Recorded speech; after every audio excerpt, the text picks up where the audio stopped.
Caitlin Clark to join David Letterman for lecture series at Ball State University.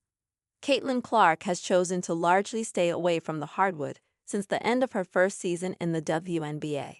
But that doesn't mean she has been too far away from the limelight. Despite an offer from the 3-on-3 Unrivaled League that would reportedly include a $1 million salary and equity in the new league, Clark hasn't yet committed to playing in the league. While it remains uncertain whether she will end up playing in the league this offseason, she has been busy this offseason regardless, taking up another sports passion by taking part in an upcoming golf pro-am later this week. Clark only added to her busy schedule on Friday, agreeing to be a part of a lecture series at Ball State University with legendary late-night talk show host David Letterman next month. Letterman has hosted the lecture series at Ball State, his alma mater, since 2008, with the likes of Oprah Winfrey and Rachel Maddow previously joining him. And of course, Ball State is located in Muncie, Indiana, roughly 60 miles away from where Clark plays her home games with the Indiana Fever. It cannot be overstated enough how impactful Clark has been in the grand scheme of the rise in viewership and popularity of the WNBA. So obviously, if anyone in the WNBA deserves this kind of honor, it is Caitlin Clark. In a statement retrieved by Barrett Sports Media, Ball State University President Jeffrey S. Means detailed how honored they are to be hosting Clark and Letterman. David Letterman is our university's most famous graduate. He is a native Hoosier and a national icon, and Caitlin Clark has quickly become a beloved Hoosier and national star, said Mearns. I anticipate their conversation will be very special. On behalf of Ball State, we are honored to host them. With Caitlin Clark gone, no. 3 USC and no. 5 UCLA women set to make a splash as Big Ten newcomers. Caitlin Clark made Big Ten women's basketball a must-see attraction before leaving for the WNBA. Thanks to her transformational talent, the Iowa Hawkeyes sold out every conference game last season for the first time in history. Now it's up to players like Juju Watkins of Southern California, Lauren Betts of UCLA, Alexis Markowski of Nebraska, and Cheyenne Sellers of Maryland to keep the momentum going. The conference, now having grown to 18 members with the addition of UCLA, USC, Oregon, and Washington this season, has 6 teams in the Associated Press preseason top 25. I just feel really secure to know that I'm stepping into the best league in the country, UCLA coach Corey Close said. The Hawkeyes aren't ranked to start the season. They've ceded that status to 2 of the league's newcomers. USC leads the way at no. 3 behind Watkins, a preseason first-team All-American along with teammate Kiki Iriafen. The Trojans' crosstown rival, UCLA, is ranked 7th, led by returnees Betts and Kiki Rice. Also in the top 25 are no. 14 Ohio State, no.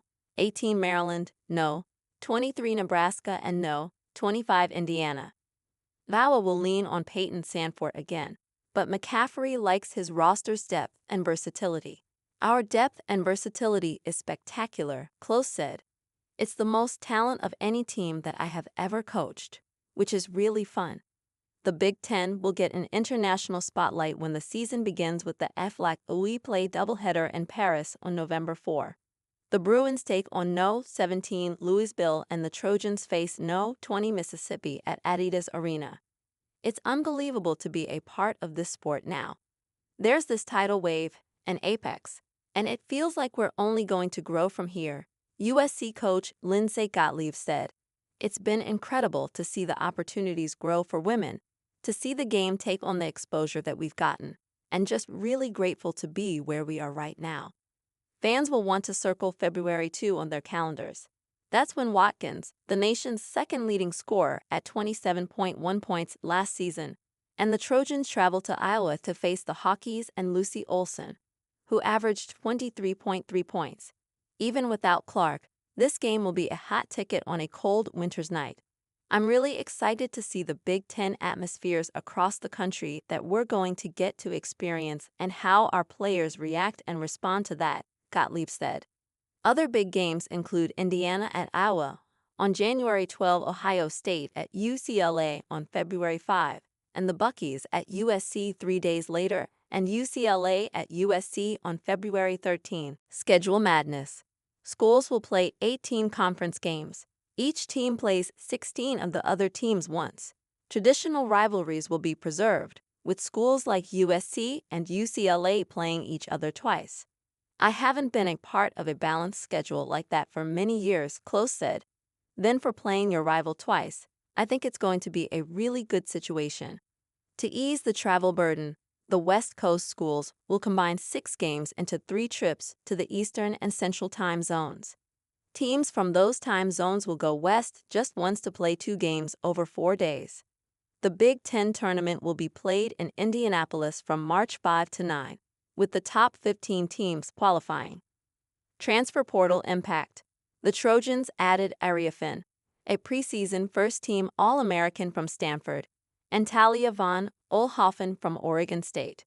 The Bruins brought in Charles Ledger-Walker from Washington State and Timma Gardiner from Oregon State.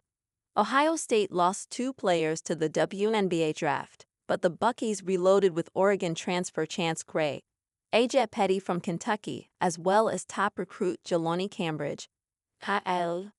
Villanova guard Lucy Olson 3 shoots against Oregon State during the second half of an NCAA basketball game on Sunday, November 12, 2023, in Corvallis, or AP photo/Amanda Lohman file. FILE. UCLA guard Kiki Rice 1 drives against LSU guard Flau'jae Johnson 4 during the third quarter of a Sweet 16 round college basketball game during the NCAA tournament, Saturday, March 30, 2024, in Albany, NY. AP photo/Mary Altaffer file. FIL. Southern California guard Juju Watkins 12 drives to the basket past UConn guard Paige Buchers 5 during the first half of an Elite 8 college basketball game in the women's NCAA tournament, Monday, April 1, 2024, in Portland, or